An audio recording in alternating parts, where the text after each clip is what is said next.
Hello friends, मैं हूं अजीज शेख। आप देख रहे हैं मूवी स्टॉक चैनल, जिस पर अब मैं बात करने वाला हूं जैक स्नाइडर की वर्जन की जस्टिस लीग फिल्म के बारे में, जिस फिल्म के ऑफिशियल ट्रेलर को रिलीज कर दिया गया है। और सच में फिल्म के पूरे ट्रेलर को देखकर ये बात तो साफ है कि जॉश व्हेडन का वर्जन जो जस्टिस लीग का उन्होंने बनाया था वो जैक स्नाइडर के वर्जन से बहुत नहीं बल्कि काफी ज्यादा अलग है। क्योंकि जो बात जैक स्नाइडर ने कही है अपने इस वर्जन की फिल्म को लेकर कि वो जॉश व्हेडन की फिल्म के एक भी सीन्स को अपनी इस फिल्म में बिल्कुल भी यूज नहीं करने वाले, लेकिन हाँ, जॉश व्हेडन की फिल्म में हमने जो बाकी के सीन्स देखे हैं उनमें से कुछ सीन्स जैक स्नाइडर के वर्जन के हैं, जो हमें जैक स्नाइडर की ही फिल्म में नजर आने वाले हैं। इसलिए उस टाइम पर जब आप फिल्म देखोगे तो उन दोनों सीन्स की कंपैरिजन तो बिल्कुल भी मत करना, जिसकी पूरी क्लियर डिटेल मैंने अभी आपको दे दी है। और इसके अलावा मैं ट्रेलर में जितनी भी बात करने वाला हूँ इस फिल्म से रिलेटेड तो डेफिनेटली स्पॉइलर से भरी हुई है, जिस पर आपको बहुत ज्यादा ध्यान देना चाहिए। अगर आप इस फिल्म के बारे में कुछ भी जानना नहीं चाहते हैं तो बाकी मर्जी आपकी। खैर, तो लेकिन ब्रेकडाउन शुरू करने से पहले फिल्म की और कुछ डिटेल्स की भी बात कर लेते हैं। जैसे कि जैक स्नाइडर ने ये कंफर्म कर दिया है कि उनके वर्जन की जस्टिस लीग फिल्म का रनिंग टाइम टोटल 4 घंटे का है और इस फिल्म को HBO मैक्स पर एक टाइम पर नहीं बल्कि एक घंटे का ही दिखाया जाएगा, यानी ठीक एपिसोड्स की तरह, जिसके टोटल 4 एपिसोड्स होंगे और हर एक एपिसोड एक हफ्ते में रिलीज किया जाएगा। और इसके अलावा जिन लोगों को प्रॉब्लम HBO मैक्स को लेकर है कि HBO मैक्स की स्ट्रीमिंग सर्विस फिलहाल तो हमारे इंडिया में अवेलेबल नहीं है, तो जैक स्नाइडर ने उसकी भी क्लियरिफिकेशन देते हुए ये बताया है कि इस फिल्म के रिलीज होने से पहले HBO मैक्स की स्ट्रीमिंग सर्विस को इंटरनेशनल लेवल पर रिलीज कर दिया जाएगा। तो शायद हो सकता है कि उस टाइम तक फिल्म की हाइप को देखकर इस फिल्म को हमारे इंडिया के लिए हिंदी में भी डब कर दिया जाए। तो अब जैक स्नाइडर के कहने पर इसकी थोड़ी बहुत पॉसिबिलिटी तो बनती ही है। तो ये हो गई फिल्म के टॉपिक की काफी अलग सारी बातें। और अब बात करते हैं ट्रेलर में दिखाई गई सारी की सारी डिटेल्स के बारे में। लेकिन आगे बढ़ने से पहले एक छोटी सी रिक्वेस्ट भी, चैनल को सब्सक्राइब, वीडियो को लाइक और शेयर करने की। तो फ्रेंड्स, पूरे के पूरे ट्रेलर को लियोनार्ड कोहेन के सॉन्ग हालेलुया पर सेट किया गया है, जिस सॉन्ग को हमने इसके पहले जैक स्नाइडर की ही फिल्म वॉचमैन में भी सुना है। बट उस टाइम पर उस सॉन्ग में जिस सिचुएशन को सेट किया गया था वो थोड़ी अलग थी। बट जस्टिस लीग के ट्रेलर में हालेलुया सॉन्ग हर एक बीट पर बिल्कुल परफेक्ट मैच हो रहा है, जिस वजह से फिल्म का ट्रेलर देखने में और भी ज्यादा मजा आता है। और ट्रेलर के स्टार्ट के ही सीन को कौन भूल सकता है, जिसमें हम डार्क साइड के यंगर वर्जन को देखते हैं। जैसा प्रॉमिस जैक स्नाइडर ने ऑलरेडी किया था कि इस फिल्म में हमें डार्क साइड का भी वर्जन दिखाया जाएगा, लेकिन जैसा वर्जन फिलहाल तो हम स्क्रीन पर देख रहे हैं उससे ये बात साफ हो जाती है कि ये डार्क साइड अपने पूरे पावरफुल फॉर्म में नहीं है। क्योंकि अगर वो होता तो स्टार्ट की ये बैटल डेफिनेटली वो बिल्कुल भी नहीं हारता, जो कि वो हारेगा ही, क्योंकि हमने जॉश व्हेडन की जस्टिस लीग फिल्म देखी है, जिस फिल्म के स्टार्ट के इस बैटल सीक्वेंस में डार्क साइड नहीं बल्कि जॉश व्हेडन के वर्जन का स्टीफन वुल्फ आया था, जो एलियन कम और इंसान ज्यादा लग रहा था। और उस बैटल को काफी कम टाइम में दिखाकर खत्म कर दिया गया था। लेकिन रूमर के अकॉर्डिंग जैक स्नाइडर की ये वर्जन की बैटल ऑलमोस्ट 20 मिनट की रहेगी, जिसमें हम डार्क साइड से लड़ते हुए अमेजोनियंस, क्रिप्टोनियन, एटलांटियस, इजिप्शियन गॉड और शायद इंसानों को भी देखेंगे। और हाँ, ग्रीन लैंटर्न भी शायद हमें इस वॉर में नजर आ सकते हैं, जिसकी फिलहाल तो अभी ऐसी कोई भी कंफर्मेशन नहीं की गई है। लेकिन ये वॉर डार्क साइड के लिए बहुत ही ज्यादा बुरी रहेगी, जिसके चलते वो कभी भी अर्थ पर वापस नहीं आया,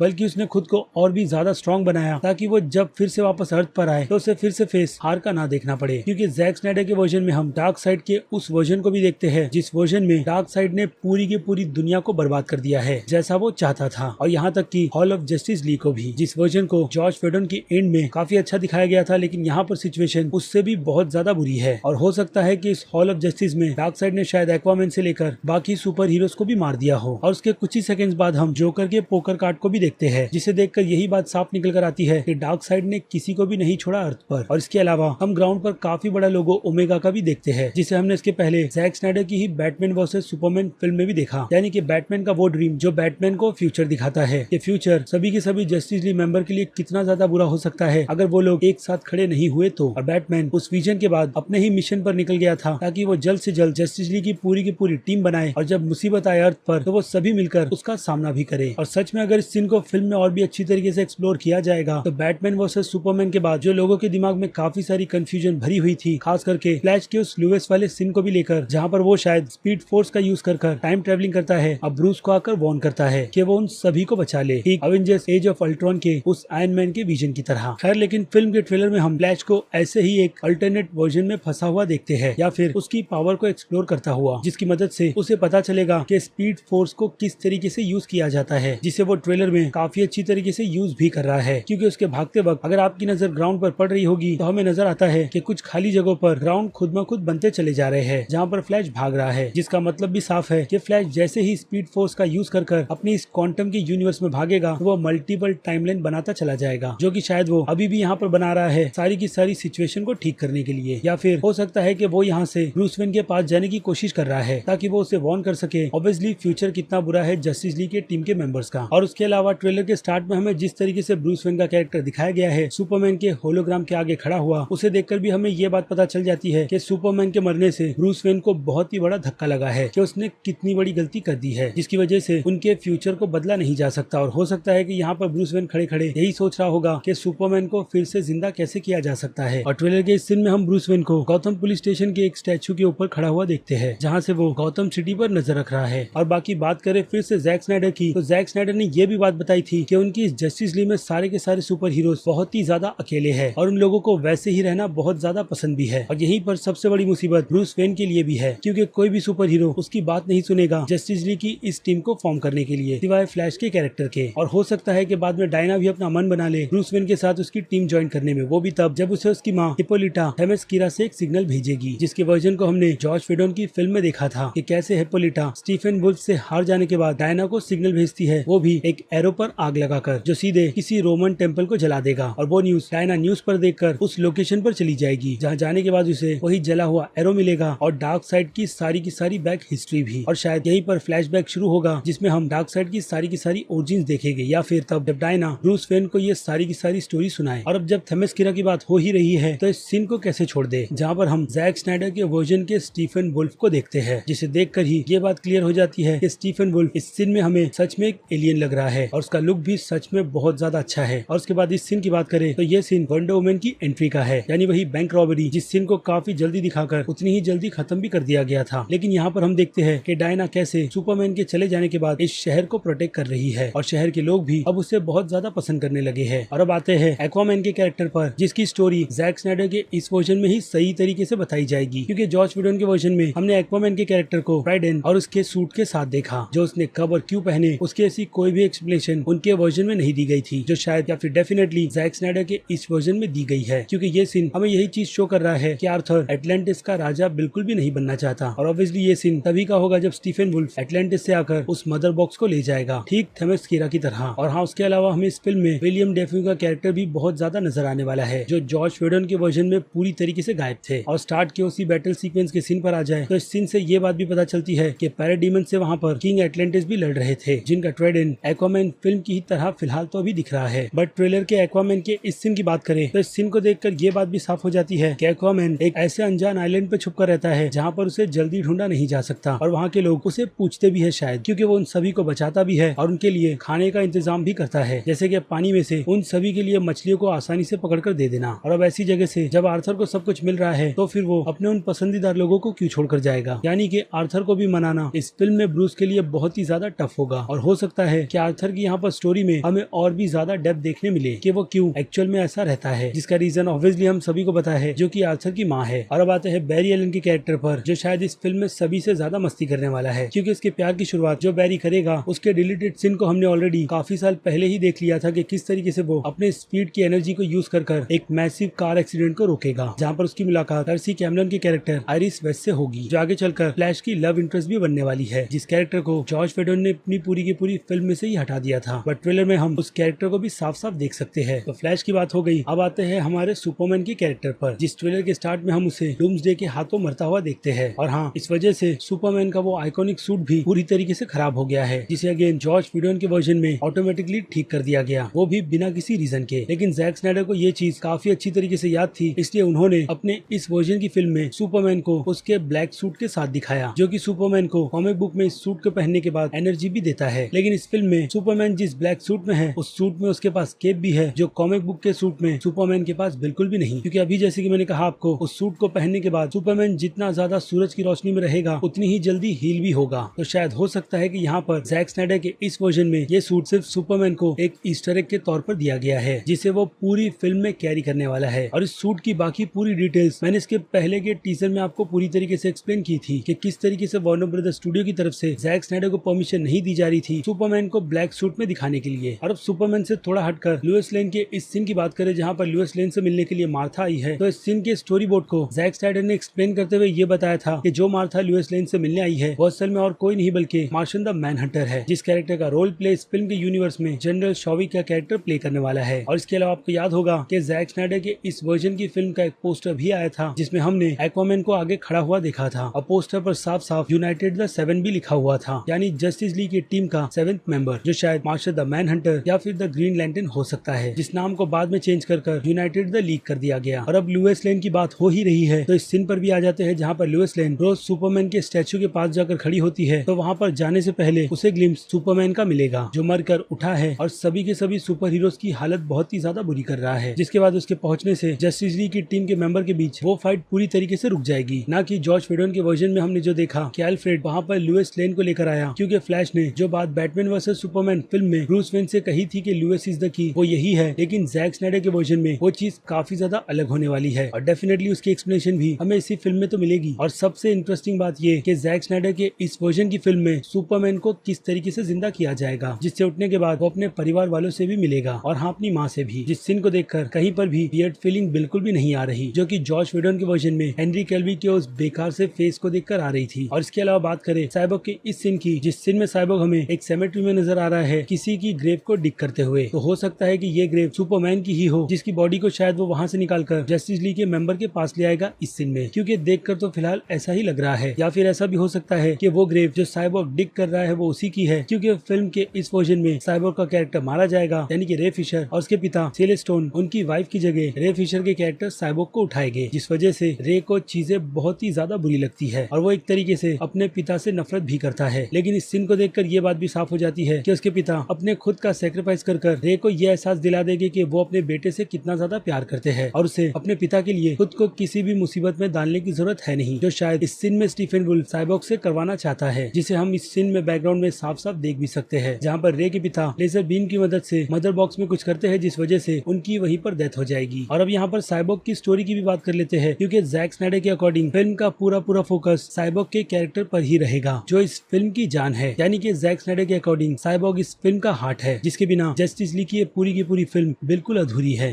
तो साइबॉग के फुटबॉल मैच में उसके पिता बिल्कुल भी नहीं आते, बल्कि उसकी माँ आती है, जिस वजह से विक्टर को ये बात बहुत ही ज्यादा बुरी लगती है और वो अपनी माँ से आते वक्त बहुत ही ज्यादा झगड़ा करता है, जिस वजह से उनका कार एक्सीडेंट हो जाता है और उस कार एक्सीडेंट में वो दोनों ही मारे जाएंगे। लेकिन विक्टर के पिता मदर बॉक्स की मदद से अपने बेटे को जिंदा कर देते हैं और उसे एक साइबॉग बना देते हैं, जिसके बाद साइबॉग को यही लगेगा कि वो दुनिया के लिए खतरा है और वो अपनी इन पावर्स को अच्छाई के लिए भी यूज कर सकता है या फिर बुरे साइड होकर वो इससे कुछ और भी कर सकता है, यानी चूज साइबॉग के कैरेक्टर को करना है कि वो डार्क साइड रहेगा या फिर अच्छे साइड, जिसमें से हम इस सीन में ये चीज साफ साफ नोटिस कर सकते हैं कि साइबॉग कितना ज्यादा पावरफुल है, जहाँ पर वो सारी की सारी मिसाइल्स को अपने हाथों से ही बस ऐसे ही मूव कर सकता है। लेकिन देखकर इस सीन को ये बात भी समझ आ जाती है कि शायद ये साइबॉग का एक ड्रीम है जो उसे मदर बॉक्स दिखा रहा है। लेकिन पार्क के फाइटिंग सीन पर आ जाए, जहाँ पर साइबॉग एक ओल्ड पुलिसमैन को बचा रहा है, उससे ये बात भी साबित होती है कि साइबॉग ने अपनी साइड चुन ली है और शायद यही वो सीन होगा जब साइबॉग जस्टिस लीग की टीम के साथ मिलकर स्टीफन वुल्फ को रोकने के लिए रेडी हो गया है। लेकिन अभी के लिए तो सिचुएशन उन्हें सुपरमैन की फेस करनी है। और बाय द वे जो ओल्ड पुलिसमैन इस पार्क में खड़ा है वो और कोई नहीं बल्कि मार्क मैकॉरी है, जिन्हें हमने इसके पहले 1978 की सुपरमैन फिल्म में देखा था, जिस फिल्म में उन्होंने जेमी ओल्सन के कैरेक्टर का रोल प्ले किया था। और जस्टिस लीग फिल्म में भी जॉर्ज वेडन ने उन्हें अपनी फिल्म का एक कैमियो दिया था, जहाँ पर फ्लैश जेल में अपने पिता से मिलने आता है। लेकिन जैक स्नाइडर के वर्जन में वो पार्क में बाकी सभी सुपर हीरोज के साथ खड़े थे और उनका काफी बड़ा सीन इस फिल्म में लुइस लेन के साथ भी है, यानी वही पार्क में। और अब ट्रेलर के बाकी क्विक सीन की बात करें तो इस सीन में हम बैकग्राउंड के कलर के साथ साथ डायना को बाकी टीम के मेंबर्स के साथ भी देख सकते हैं, जो स्टीफन वुल्फ का सामना करने के लिए पूरी तरीके से रेडी है। और इस सीन में हम फ्लैश को उसकी स्पीड पावर को यूज करता हुआ देखते हैं, जिसकी मदद से वो काफी सारे हॉस्टेजेस को छुड़ाएगा, यानी वही जॉर्ज वेडन के वर्जन का ट्रेलर का सीन। उसके बाद फिल्म की एंड की वो बैटल, जिस सीन में हमें पैराडाइमंस बैटमैन के ऑटोमोबाइल को काफी बुरी तरीके से डैमेज करते हुए नजर आ रहे हैं। और एक जबरदस्त सीन स्टीफन वुल्फ और सुपरमैन के बीच भी हम काफी अच्छी तरीके से देख सकते हैं कि दोनों का क्लैश फिल्म में बहुत ही ज्यादा अलग होगा, क्योंकि यहाँ पर भी सुपरमैन अपने ब्लैक सूट में है और बैटमैन के इस सीन की तो बात ही छोड़ दो, जिस सीन में पैराडाइमंस उस पर फायरिंग कर रहे हैं, जिसका पूरा डैमेज बैटमैन अपने हाथों पर ले रहा है। तो इससे ये बात भी साफ हो जाती है कि ब्रूस वेन ने अपने सूट को कितना ज्यादा स्ट्रॉन्ग बिल्ड किया है। और फिर ट्रेलर के एंड में हम जस्टिस लीग के